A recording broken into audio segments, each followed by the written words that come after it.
스페이스X는 한 달도 채 남지 않은 6번째 비행을 앞두고 패드 수리를 서두르고 있습니다. 과연 성공할 수 있을까요? 새로운 영상을 통해 스타쉽이 착륙하는 동안 어떤 일이 일어났는지 알아보세요. 스페이스X의 공간이 부족해지면서 또 다른 부스터가 건설되기 시작하고 파스는 다음 우주 정거장을 선보이며 스타쉽이 그중 큰 부분을 차지할 것 같습니다.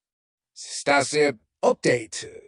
획기적인 무번 비행이 시작된 지 일주일이 조금 지났고 그 이후로 비행이 얼마나 놀라운지 정확히 무슨 일이 있었는지 보여주는 영상이 더 많이 공개되었습니다. 가장 중요한 것부터 시작하겠습니다. 세 번째 비행 후와 마찬가지로 스페이스X는 V에서 촬영한 전체 착륙 영상을 공개했습니다. 저희는 라이브 스트리밍 마지막에 이 V를 살짝 엿볼 수 있었는데 그동안 30번 우주선이 예정에 없던 빠른 해체를 수행하는 모습을 지켜보았습니다. 이제 스페이스X가 전체 영상을 공개했습니다. 이 놀라운 영상을 보면서 가장 먼저 눈에 띄는 것은 밤하늘을 밝히는 푸른 빛입니다. 이는 스타쉽의 연료인 메탄이 실제로 파란색으로 연소되어 엔진이 잘 점화되고 있음을 보여주는 좋은 신호입니다. 우주선이 물에 가까워질수록 불꽃이 흐트러지는 두 개의 뚜렷한 지점을 볼 수 있습니다. 이는 착륙에 사용되는 3개의 랩터 엔진 중 2개가 하강할 때 작동을 멈췄기 때문일 수 있습니다. 이 때문에 이전에는 3개의 엔진이 모두 정상적으로 점화되었다는 추측만 있었기 때문에 실제로 3개의 엔진이 모두 점화되었다는 것도 알 수 있습니다. 하지만 랩터 엔진의 원격 측정이 어느 순간 끊겨서 생방송 중에 3개의 엔진이 모두 성공적으로 점등되었는지는 확인할 수 없었습니다. 엔진 하나에 불을 붙인 바에는 물속으로 천천히 몸을 낮추다가 물보라를 일으키고 나머지는 역사 속으로 사라집니다. 마지막 접근을 위해 하나의 엔진에 불을 붙인다는 것은 랩터 엔진이 얼마나 강력한지 보여줍니다. 약 230톤의 추력을 내는 엔진 하나만으로도 배 전체를 정지시킬 수 있습니다. 하지만 5번 비행기에서 추락한 것은 우주선뿐만이 아닙니다. 스타베이스 앞바다에 있는 부스터의 핫 스테이징 링도 발사 후 수영을 하기로 결정했습니다. NSF의 일부 사진작가들은 물보라를 일으키며 물과 충돌하는 모습을 포착하기도 했습니다. 이것이 이 하드웨어의 끝이라고 생각했다면 오산입니다. 4번 비행 후 부스터 이완과 마찬가지로 이 뜨거운 스테이징 링도 물 밖으로 빠져나오고 있는 것으로 보입니다. 드디어 부스터 시번을 받아 밑바닥에서 인양하는 데 사용된 선박 호스 리즈윈드가 다시 한번 멕시코만으로 출항했습니다. 다행히도 뜨거운 스테이징 링이 얼마나 가까이서 떨어졌는지 덕분에 이 모든 과정이 실시간으로 촬영되었습니다. 스페이스X가 30호를 인도양으로 낚시 여행을 떠나기로 결정하지 않는 한 5번 비행은 끝이 날 것입니다.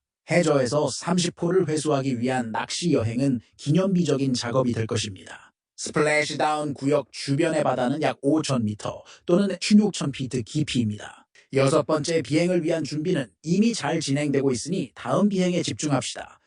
내부 보고에 따르면 스페이스X는 현재 다음 달 11일을 목표로 하고 있으며 이는 이번 에피소드가 공개된 지 22일 만입니다.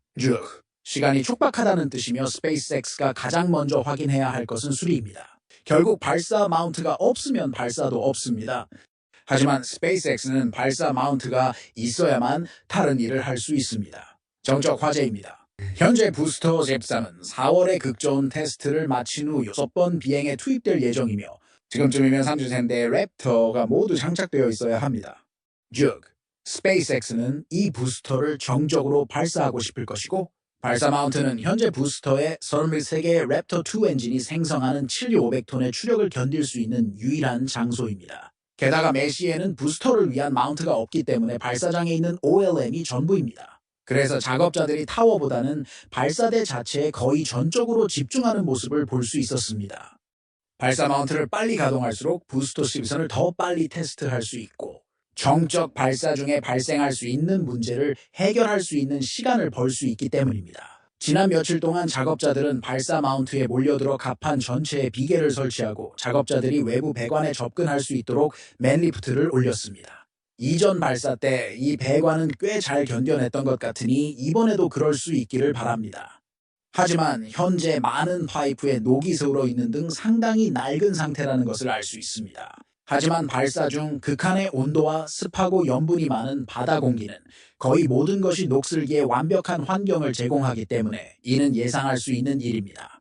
용접을 해본 적이 있다면 용접 부위가 거의 즉시 녹슬기 시작하고 적절하게 처리하지 않으면 계속 녹슬게 된다는 것을 알고 있을 것입니다. 온도가 높을수록 산화 속도가 빨라지고 우주선 발사보다 더 뜨거울 수는 없기 때문입니다. 그렇기 때문에 거의 모든 발사 후에 발사 마운트는 페인트가 필요한 보호막을 제공하기 때문에 특히 다리 근처에 페인트를 새로 칠합니다. 단열재가 일부 누락되고 표면적으로 녹이 새울어 있는 것 외에는 이번 발사에서 발사 마운트는 꽤 잘 견뎌낸 것으로 보입니다. 또한 비행 후 부스터 FT를 발사 마운트에 바로 다시 장착하고 부스터를 빠르게 분리한 후 다시 연결할 수 있었기 때문에 많은 구성품이 여전히 작동하는 것으로 확인되었습니다. 그러나 일부 교체용 호스가 발사 현장으로 배송되는 것이 목격되는 등 BQD의 일부 배관은 운이 좋지 않았던 것으로 보입니다. 이는 작업자가 손상된 하우징을 교체하기 전에 다시 한번 BQD의 후면 커버를 제거해야 한다는 것을 의미합니다.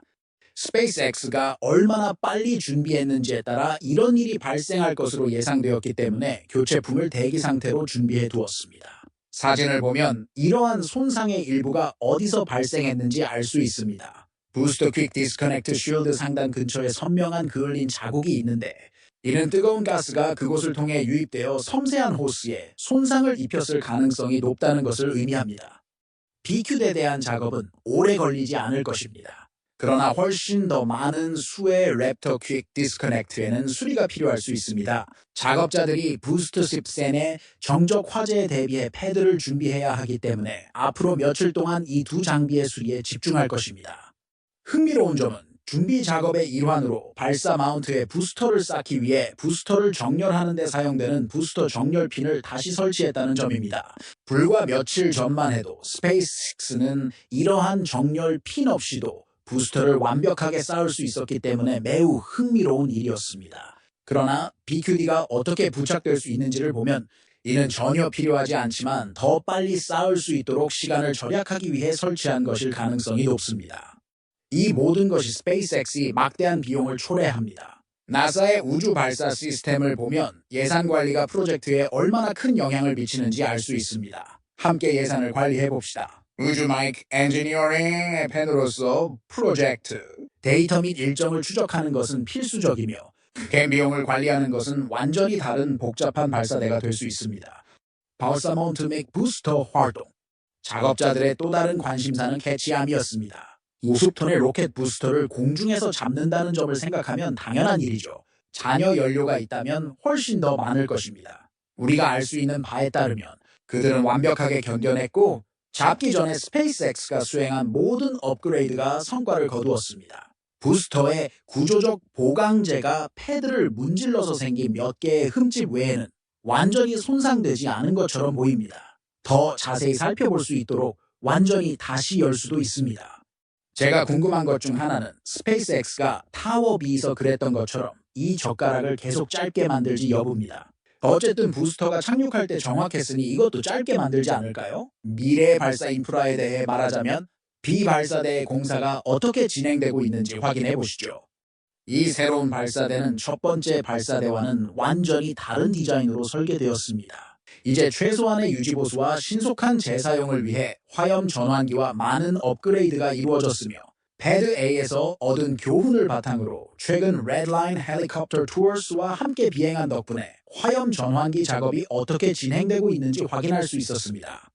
현재 발사대 서쪽 끝에서 상당 부분의 굴착이 완료되었습니다. 스페이스X는 또한 발사대 주변을 굴착하기 시작했으며 지상 지원 하드웨어를 더 추가할 수도 있습니다. 상공을 비행하는 동안 일부 작업자들은 새로운 발사대의 규모를 보여주기 위해 도움을 주기로 결정하기도 했습니다. 현재 깊이는 일부 구간에서는 약 1,000피트 정도이고 다른 구간에서는 더 깊어지는 것으로 보입니다. 흥미롭게도 스페이스X는 다시 한번 오거를 꺼내어 땅을 뚫고 말뚝을 박는 데 사용하기로 결정했습니다. 스페이스X는 이미 이 말뚝을 모두 설치한 것으로 보이지만 현재 말뚝을 설치해야 하는 지역이 이전에 이 오거가 닿기에는 너무 깊었기 때문에 이제야 설치 과정을 시작할 수 있었던 것 같습니다. 좋네요. 오거입니다. 또한 시야를 약간 가리고 있는 무언가가 있는 것도 볼 수 있습니다. 바로 스페이스X의 자체 LR-11 크레인입니다. 거대한 사란스 크레인과 함께 발사 중 손상을 방지하기 위해 내려놓았다가 이제 더 큰 부품을 설치하기 위해 다시 들어 올렸습니다. 물론 이 새로운 발사대의 대형 부품은 대부분 발사장에 있는 것이 아니라 산체스 발사장 바로 아래쪽에 있습니다. 그곳으로 가서 어떻게 진행되고 있는지 확인해 보겠습니다. 지금은 훨씬 짧아진 젓가락부터 시작해서 착륙을 견딜 수 있도록 첫 번째 타워에 추가한 것과 비슷한 보강재가 현재 추가되고 있습니다. 좋아서 착륙. 젓가락에 필요한 첫 번째 구성품 중 하나가 발사장으로 운반되었기 때문에 스페이스X가 점점 더 설치에 가까워지고 있는 것 같습니다. 이 부품은 케이블 체인으로 젓가락에 연결되어 시스템에 정보나 전원을 공급하는 케이블이 부착된 상태에서 위아래로 움직일 수 있게 해줍니다. 배의 빠른 분리로 넘어가면 비행 중에 설치한 마지막 부품으로 본체 부분이 완성된 것을 볼 수 있습니다. 이제 초기 구조가 완성되었으므로 스페이스X는 사방에서 볼 수 있는 파이프를 설치하기 시작할 것입니다. 그러나 여기에는 단순히 우주선의 빠른 연결을 위한 것 이상의 파이프가 있다는 것은 분명합니다. 이 파이프의 대부분은 다른 하드웨어로 향할 가능성이 높습니다. 바로 발사 마운트가 바로 그것입니다. 이 발사 마운트는 완전히 새로운 구조로 설계되어 이전 발사 마운트를 대대적으로 개편했습니다. 지난번에 이 런치 마운트에 대해 논의한 이후로 상당한 진전이 있었고 마침내 새로운 디자인에 대한 아이디어를 얻을 수 있게 되었습니다. 재능 있는 3D 아티스트 우퍼 덕분에 전체적인 디자인에 대한 감을 잡을 수 있었습니다. 보시다시피 새로운 런치 마운트는 두 개의 주요 섹션으로 구성됩니다. 원형 컷아웃이 있는 상단 섹션과 더 큰 사각형 모양의 컷아웃이 있는 하단 섹션입니다. 원형 섹션에는 랩터 엔진의 외부 링을 시동하는 데 사용되는 홀드다운 클램프와 랩터 퀵 디스커넥트가 모두 있기 때문에 패드 A의 런치 링과 상당히 유사할 것입니다. 이 새로운 런치 마운트의 가장 큰 차이점은 바로 이 베이스 섹션입니다. 이전 런치 마운트에는 이러한 구조가 없었고 런치 마운트 다리에 직접 부착되는 하나의 큰 링만 있었습니다. 이 아래쪽 사각형 부분은 새 링을 화염 전환기에 연결하는 어댑터와 유사한 역할을 할 것으로 보입니다. 이 아래쪽 부분을 보면 바닥과 지면 사이에 약간의 간격이 있는 것도 분명합니다. 이 간격은 시공을 용이하게 하기 위한 일시적인 것일 수도 있지만 마운트의 이동성을 나타내는 것일 수도 있습니다. 이동식 발사대를 사용하면 수리가 쉽거나 발사대 두 개를 회전시켜 발사 케이던스를 크게 늘릴 수 있는 등 여러 가지 이점이 있습니다.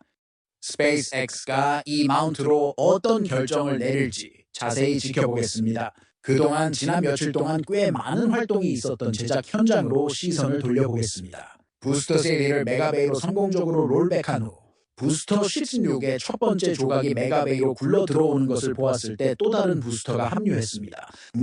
이것은 실수가 아니었습니다. 부스터 16이 활성 스태킹 중입니다. 여기에는 공통 돔과 추진제 탱크를 위한 세그먼트 중 하나가 포함되었습니다. 부스터 16는 스태킹을 완료하는데 두 달이 차에 걸리지 않았을 정도로 스페이스X는 부스터를 쌓는 속도가 매우 빨랐습니다. 곧 더 많은 세그먼트가 나오기 시작할 것입니다. 이제 이 부스터가 쌓이기 시작하면서 내부가 조금 비좁아지기 시작한 것은 의심할 여지가 없습니다. 알게들이 매달 한 만에 거의 부서지게 되고 있습니다. 스페이스X가 너무 빨리 생산하고 있기 때문에 부스터를 회수한 후 어떻게 처리할지 고민해야 할 것입니다.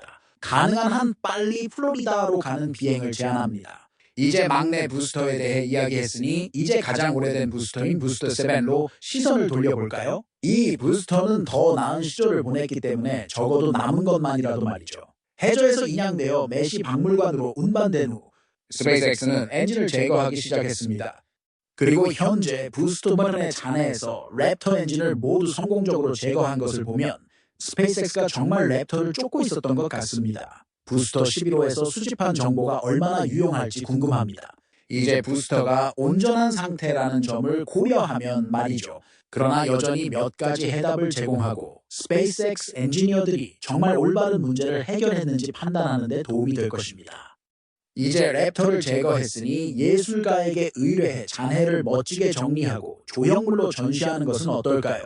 결국 이것은 착륙에 성공한 최초의 우주선입니다. 스타쉽 프로그램은 인류에게 태양계 거의 모든 곳으로의 접근을 허용함으로써 우주 여행에 혁명을 일으킬 것입니다. 더 이상 의심의 여지가 없습니다. 우주개발과 미래 우주정거장.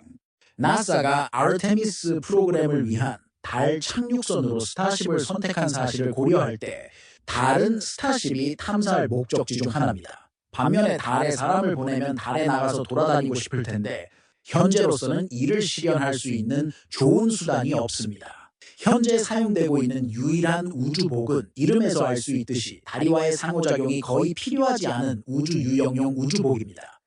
워키토키는 없습니다. 문워크를 해보는 건 어떨까요? 그 결과 현재 국제우주정거장에 있는 우주복부터 스페이스X가 폴라리스 던 미션에 사용한 우주복까지 모든 우주복은 다리가 딱딱하고 우주복 내부의 압력으로 인해 거의 움직일 수 없는 구조로 되어 있습니다. 나라도 되는 우주복이 필요합니다. 이러한 이유로 나사는 Axiom Space의 AXMU라는 새로운 달 우주복을 설계하고 개발하는 계약을 체결했습니다. 이러한 노력에 참여한 것은 그들만이 아닙니다. 우주 비행 사업에서 가장 중요한 모임 중 하나로 꼽히는 국제 우주 비행 컨퍼런스에서 발표가 있었습니다. 발표 내용에는 이 우주복을 만들기 위해 프리미엄 의류 회사인 프라다와 협업했다는 내용이 담겨 있었습니다.